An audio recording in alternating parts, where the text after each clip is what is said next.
Hey, welcome to the Sinner and the Saint. I'm Melissa Bell. And I'm Allison. Barely. She's holding on by a thread, friends. Today, we are completely scriptless, as we like to call it. Nothing is off the table except for the F-bomb. Be very afraid. She's real tired. But honestly, we both are. We started with the whole thought that we were going to talk about prayer. And I said, I don't even want to talk about prayer right now. I'm just tired and I'm done. Here's what I'll say about prayer. She's already over that. Okay. About keeping it simple. Because I think that's kind of what today may be about.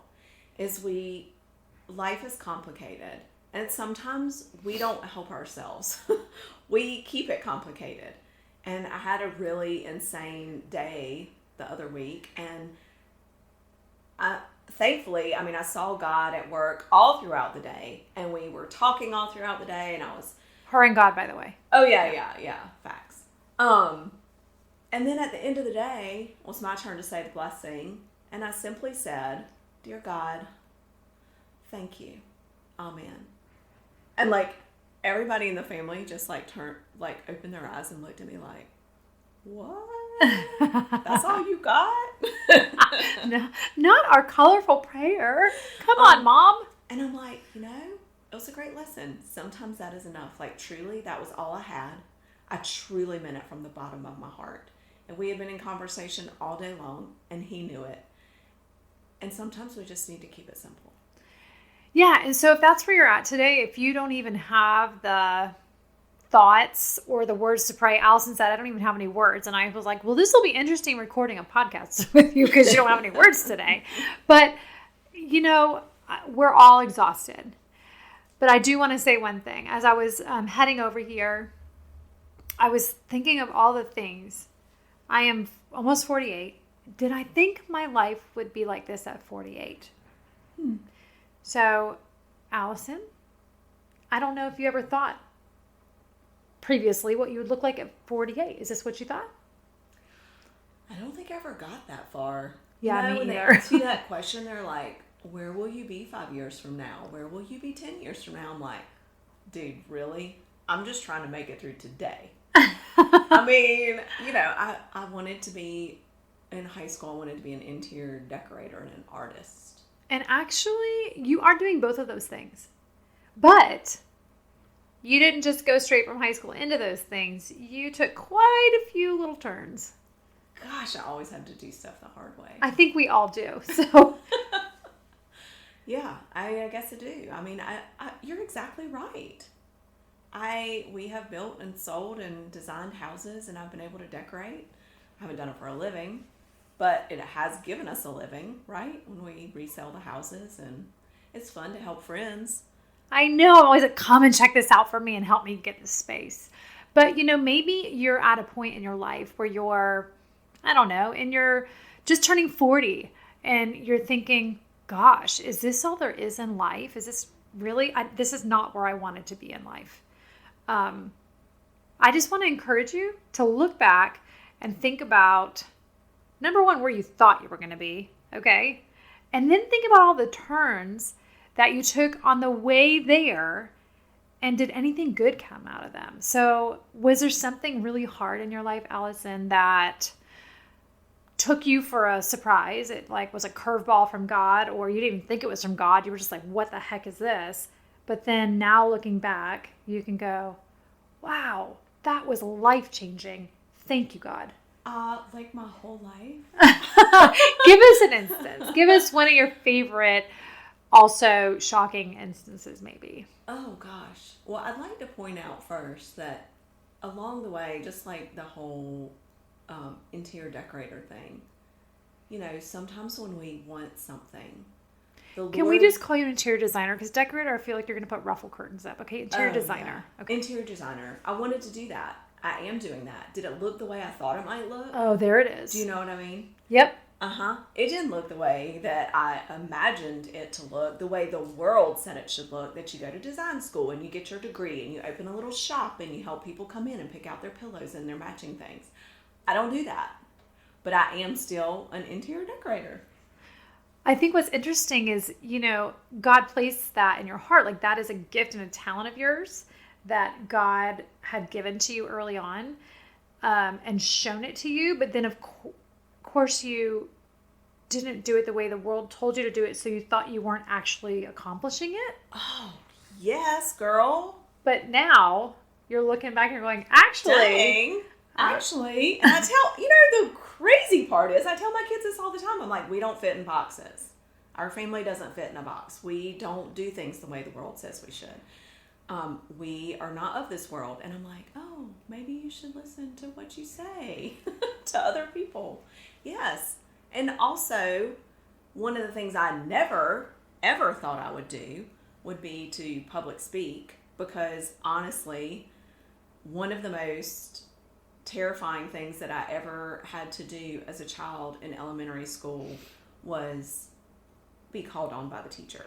Like, I literally, when they called you up to go do a math problem, which was my weakest subject, at the board, I would start to cry. It was paralyzing to me. Yeah, can we just, teachers, I hope you don't do this anymore, but, that is public humiliation, okay? And you're being a jerk. For some people, it is, it was awful. It was literally the worst torture that you could give me at that time in my life. And, public speak, just doing anything in front of the class was a huge step for me. And so for me, people always laugh and they're like, really? Whatever.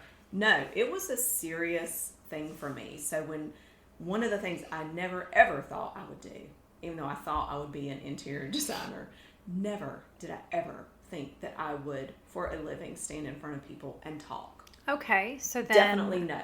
How did you get here?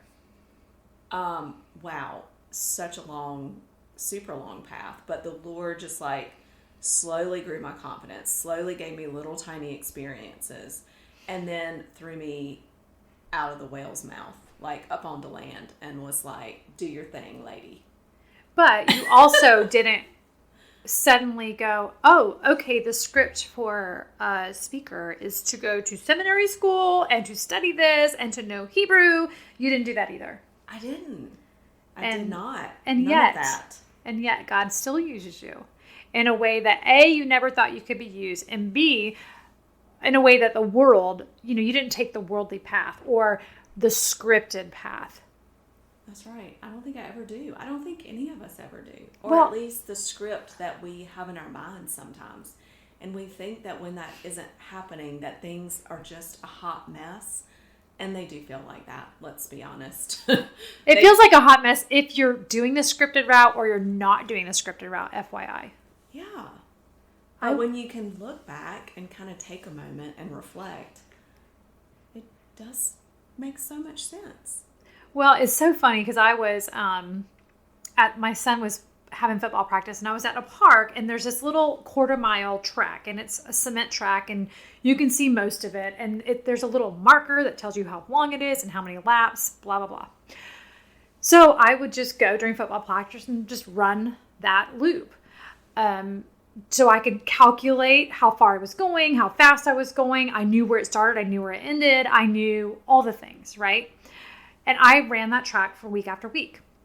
Well, then something happened. I ended up not going on the track that day. I just started walking the parking lot or something. And then off to the side of the parking lot, I see this clump of trees, and it's close to the baseball field. And Melissa, the adventurer, is also very, what do you want to call? I'm very aware. I am very aware of dangers that could be there. So I'm always ready for fight or flight. Always on alert. Always. There you go. Live very alert. Yes. So I see this path, and it's not a cement path, and it's in these trees, and it's like the orange clay that you would see on a baseball field. Okay. And the path goes up this little hill, and it goes into the trees, and I can see the path, and it winds kind of around, and I don't know where it goes. I can kind of see where it might come out. And I thought, what is that?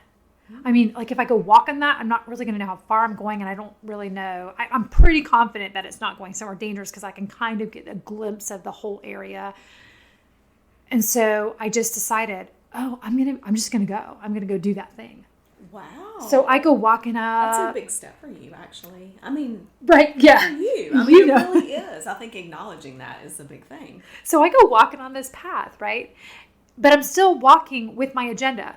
I'm walking fast. I'm trying to count my steps. I'm trying to see if I can get my heart rate up because I have a mission and I know that I want to get my heart rate up. I need to at least get some cardio in because I hadn't worked out there in day, blah, blah, blah.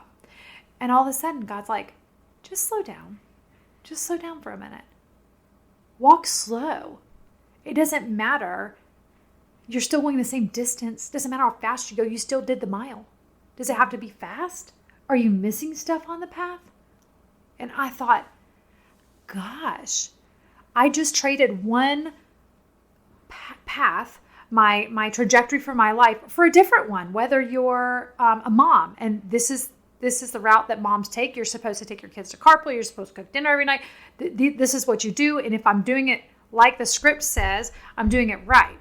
So you can trade that for your work script or for your ministry script or for your marriage script. What would happen if we listened and waited for God's prompting and kind of drifted off a little bit? Oh, I love that. He tells us so many other things too. So I really needed to get away and got away to the beach last weekend. Just me and my little dog Gypsy. If you can't have fun with a dog named Gypsy, you are not living your best life. So true. So true. Thankfully, my husband stayed to manage the teenage boy at home, which was very sweet. But I was on one of my walks with the Lord, and I was looking at shells, of course. If you have listened to the podcast long, you know that I do love a deer shell, and I learned so much on my walks on the beach. Well, I'm walking along, and I see this starfish, like gorgeous, perfect, still red and brown, which means it's alive, and I confirmed that because I called my mom. Google didn't help Who you. knows all things, and I knew she'd be excited about it too. She's like, "Oh yeah, definitely alive. You should throw it back." I'm like, "Okay, I'll think about it." Oh. So I'm looking at the starfish, and I took a picture of it, but then I did throw it back. Good job. I was job. worried for our podcast. Yeah, I did throw it back. But I kept walking, and I was like, "Lord, what do you want me to learn from this? Just, okay, what's that about?" This is the first time that has ever happened to me on a walk. I've never seen just this beautiful live starfish laying there in this little bed of shells. I mean, it is gorgeous. I mean, I've lived in Florida for 31 years and never saw that. So yes. I mean, we'll post a picture of it. It's amazing. It looks fake. It looks like somebody staged it. But it was God, but continue. Yes. So here's what he said. He whispered to my heart, "You're a star." Aww. And I was like, no, that is not right. I don't know what you're talking about. That is, no, that is very selfish. That is very whatever. And I had this instant reaction to hearing those words. Oh, what was it? No. Not me. Wrong person, Lord. That cannot be right. That cannot be from you. The next thing was basically why is that so hard for you to hear? Ooh, conviction much? It's like you tell women all the time to trust who they are in the Lord, that they are loved and adored and treasured and forgiven. You tell these women all the time, and your friends and your family and strangers, that they're stars, that they're my stars. You're all my stars, my children. Why can't you hear those words from me? Girl. Snap. I was like, oh man. It was hard for me to hear. I'm like, the Lord is just telling me a truth, and I can't even take it. That's interesting. Have you taken that to the council yet? Not yet. Okay. So me and the Lord were working it out, and honestly, I was like, okay, this is a really important lesson. I'm really hoping that the starfish still washes back up on the shore, which means he really had perished but hadn't dried out yet, and I can take him home.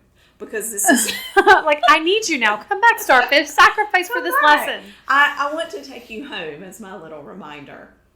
And he never did. And I was literally going to start looking through your house, see if you had a new fish tank. No, and I did look a lot and walked back and forth and a little bit farther down. You know, sometimes the tide can carry stuff a little farther this way or that way. A little embarrassing, but I did look a little, and then I went back one more time just to be sure I hadn't missed it. And then I was kind of like, man, okay, I'm going to just admit I'm a little disappointed. I don't get to take that home. I feel like this is a really important lesson for me that you've given me, Lord. And he was just like, other people still need to hear their star. That little starfish still has a job. He's going to wash up somewhere else, and hopefully the next person that finds it will have that little conversation with the Lord too. It was so convicting and encouraging.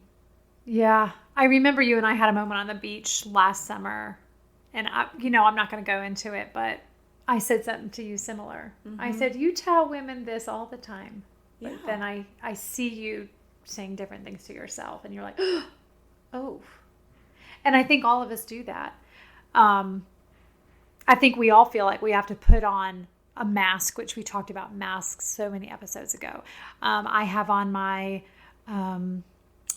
my Christian speaker mask. Like we had a situation, my husband and I, and we were copied on an email, and I said, honey, I don't feel like I can respond in the way that you're asking me to respond, because my tagline is my speaker and my podcast stuff. Right. So that feels like, if they don't know me well, I'm coming out guns a-blazing.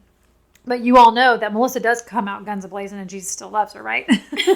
But I felt like this person doesn't know me. There's no context. So what are they going to say? What if they... Anyways, you get the point. We all have masks, and, we all have this, even something we haven't even thought about. Like, we all have this unspoken trajectory for our lives. We all have that paved path that we're on that we're not even aware that we're on.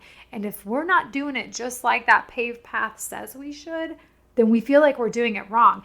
But God is offering us this creative path, right? It's a little bit rocky. It's really windy, but it's beautiful. And he says, slow down and embrace the journey. Stop running that race. I don't care what you're doing in your life right now, guys. Every single one of us is choosing either the paved cement path, or we get to choose God's creative, curvy path, slow down, and embrace every single day. Yeah, we don't learn enough when things are on cruise control and smooth. I mean, that's just the way it is. And so embracing the suck, the hard stuff, I mean, there's a reason that's a saying. I mean, leaning in to God in these times and these circumstances that we may be in that are challenging and hard and emotional and gritty and unexpected is so important to our growth. Like, not just in our trust of the Lord, but in our understanding of how much He loves us, our understanding of who He created us to be, and that we're okay right where we are. We're not perfect, but we're leaning on Him. If we're leaning on Him, we're always going to be moving in a forward direction. And so I do want to say, I want you to take a look this week at your life and see what path you're on. Is it a cement path that you're following? Does it have directions on it? Is it like spray painted with arrows and you know exactly where you're supposed to be going, and you just have to little train track at the park where the train cannot, it's just a circle. Yeah. Is that the path that you're on? And how's that working out for you? Like, God probably has an adventure, but you're so afraid to get off that path because the world tells you that is the way to go. But at the end of the day, it's just a circle. And for you, Allison, before we go, this is one of my favorite scriptures, and now I kind of think I know what I'm going to do. I have this art piece done for me many, many years ago, and it was in my living room, and it said, "You will shine among them like stars in the sky as you hold firm to the word of life." That's from Philippians 2:15 and 16. Mm-hmm. And that is the truth. We all are shining stars, and we cling to God's truth. we are shining stars in this very crazy, chaotic, dark world. Yes. And I think what worked it so much for me was when he said, when it was, you're a star, I took the worldly definition of star. Oh, Right? yep. And then when he removed that idea, that it's like, no, you're my shining star. All of my children are my shining stars. When I looked at it from his perspective, it was so much easier to grasp. We cannot let the world get in the way and define those words and those things, those truths from God, because they do make our path so much harder and so much more confusing. Yeah. All right. Well, we have no idea what our 3 points were today, but we hope that there's some in there. And this was us coming to you live, raw, Emotional. a little worn out. And if you're feeling that way, our prayer is that you will seek and hear from the Lord in amazing and creative ways. And then he gives you the courage to step off that regular old worldly circle rat race. Yep.